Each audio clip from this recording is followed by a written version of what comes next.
Muito bem, meus amigos, estamos aqui no terceiro episódio da nossa oficina. Vamos falar um pouquinho sobre teoria cinematográfica, né? Existem uns modelos e uns moldes por trás dos filmes, tá? E eu vou abordar um pouquinho, vou esmiuçar apenas a ponta do iceberg desses modelos aqui, né? Falar um pouquinho sobre esses três atos, antagonista, protagonista, enfim, objetivos, né? A gente vai dar uma abordada aí em geral, beleza? Bom, todos os filmes possuem uma estrutura semelhante a outros do mesmo gênero. Isso é conhecido como convenções de gênero, tá? Então você tem aí os filmes de super-herói que têm certas características em comum, tem os filmes de ação, tem os filmes de guerra, tem os filmes policiais, tem os filmes de ficção científica, né? Então todos os gêneros ali vão ter características em comum e essas características são conhecidas como convenções de gênero. Tá? Nos filmes de aventura temos a jornada do herói, nos filmes noir temos o anti-herói cínico, né, aquele detetive controverso, enfim, né, igual estava falando aí várias características, vários pontos em comum. Tirando estas características que são presentes através dos gêneros, os filmes possuem pontos em comum que independem disso. Todo filme nos apresenta o protagonista, o objetivo do protagonista, o obstáculo que o impede de alcançar o seu objetivo, o antagonista que às vezes quer a mesma coisa que o herói, ou quer impedi-lo de ter, ou quer ter, ou tem o seu próprio objetivo que entra em conflito com o objetivo do herói. Enfim, né, tem várias coisas aí que a gente pode colocar como pontos em comum, mesmo em diferentes gêneros, tá? Bom, e temos a estrutura clássica aristotélica de três atos, né, ou apenas a estrutura clássica, que é dividida em três partes, né, nos três atos, que geralmente a maioria dos filmes acontece através dessa estrutura, tá? Geralmente curta-metragem ou alguma outra coisa tem uma estrutura um pouquinho diferente, tem uma liberdade um pouquinho maior, mas os filmes de longa-metragem têm mais essa estrutura mesmo, tá? No primeiro ato nós conhecemos tudo, né? Nós conhecemos o protagonista, nós conhecemos o objetivo dele de vida.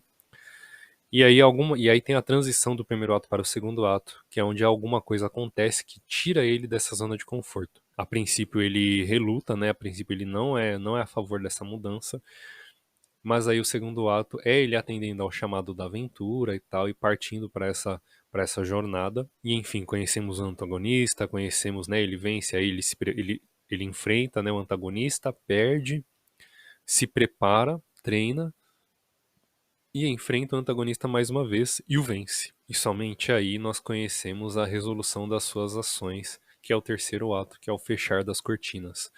O primeiro e o terceiro ato são geralmente os mais curtos, tá? Que são geralmente de apresentação. No primeiro ato é a apresentação do personagem e seu objetivo.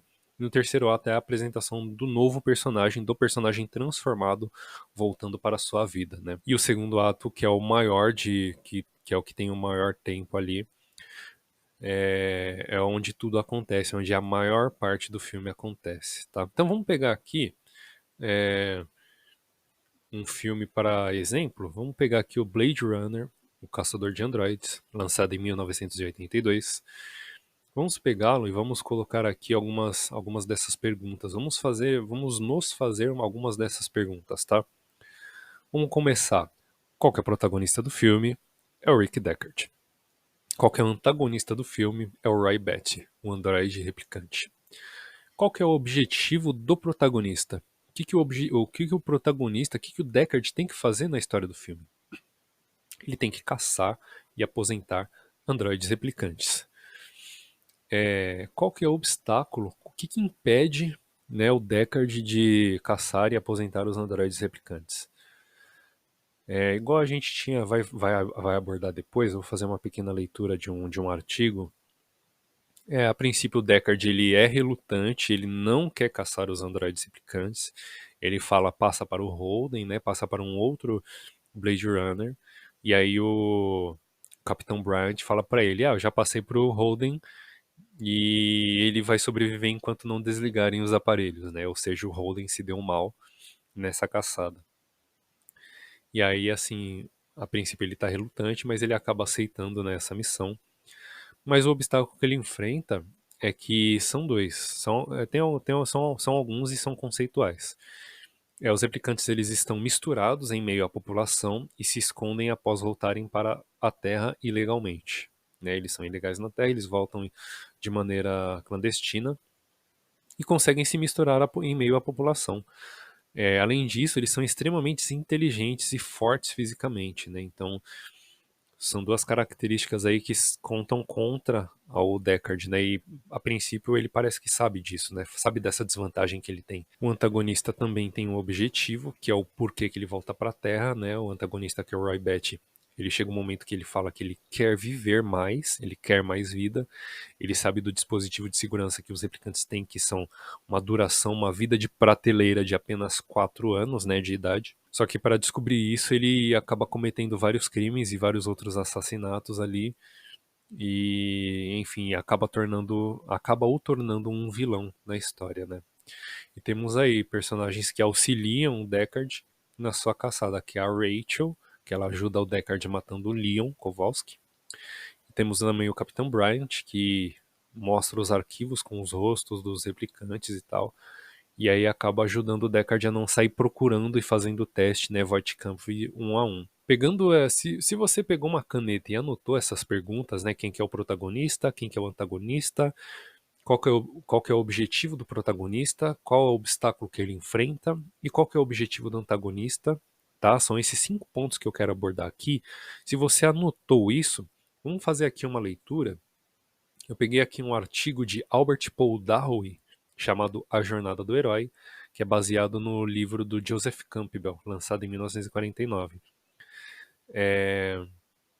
Tem aqui alguns passos que vai de encontro, né?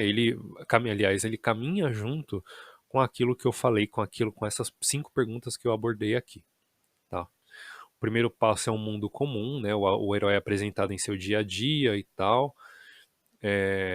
No passo 2, ele tem um chamado para a aventura, tá?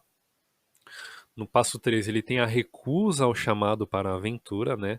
Nosso herói não quer se envolver e prefere continuar com a sua vidinha comum e pacata. Depois, no passo 4, ele tem um encontro com um mentor, né? O encontro com o mentor pode ser tanto com alguém mais experiente ou uma situação que o force a tomar uma decisão, né? Então, o mentor pode ser o Capitão Bryant ou pode ser o fato de o Holden ter sido baleado, né, por um outro replicante e tal.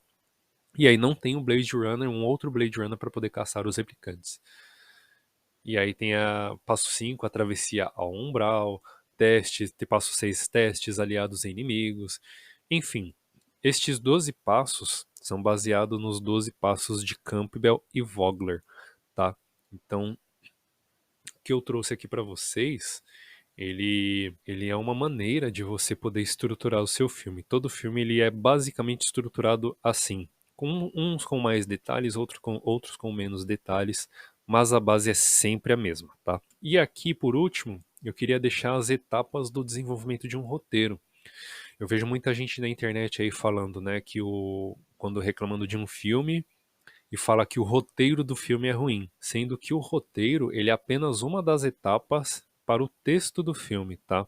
É como se você tivesse aí pelo menos 4 etapas que eu vou separar aqui, sendo elas argumento, escaleta, roteiro e decupagem do roteiro. Temos aí 4 etapas, né? O roteiro é uma delas, é a terceira delas. Às vezes a gente costuma chamar tudo isso de roteiro, mas não é tudo isso não é o roteiro, tá? O roteiro é só uma dessas partes do texto do filme. E vocês vão entender o porquê que às vezes eu não acho correto, né, falar que o roteiro do filme é ruim, sendo que tem várias outras etapas que a gente que podem ser as etapas que estão deficientes, né? Com certeza, um roteiro é aquilo que dizem, né? Um roteiro bom talvez vire um filme bom.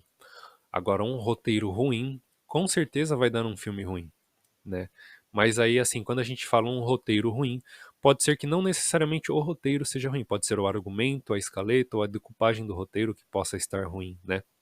Não necessariamente precisa ser a etapa chamada roteiro, tá? Mas, enfim, eu entendo por que esse resumo e tal, mas vamos lá.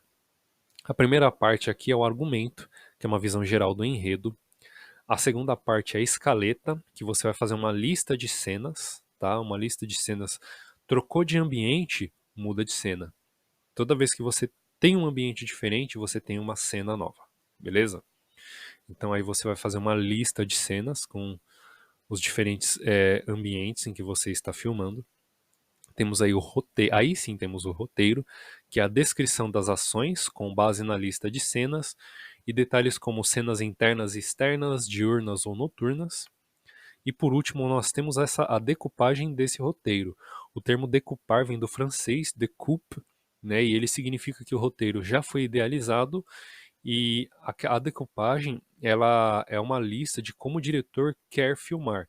Se ele quer um plano aberto, se ele quer um plano geral, se ele quer um plano fechado, se ele quer um plano americano, se ele quer um zoom, se ele quer um plano detalhe, enfim, todos os movimentos de câmera, todos os planos, todos os movimentos, assim, todos os enquadramentos está na decupagem, não no roteiro.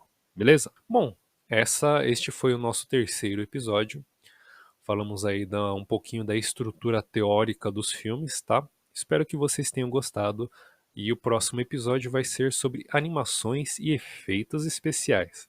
Nos vemos no quarto episódio.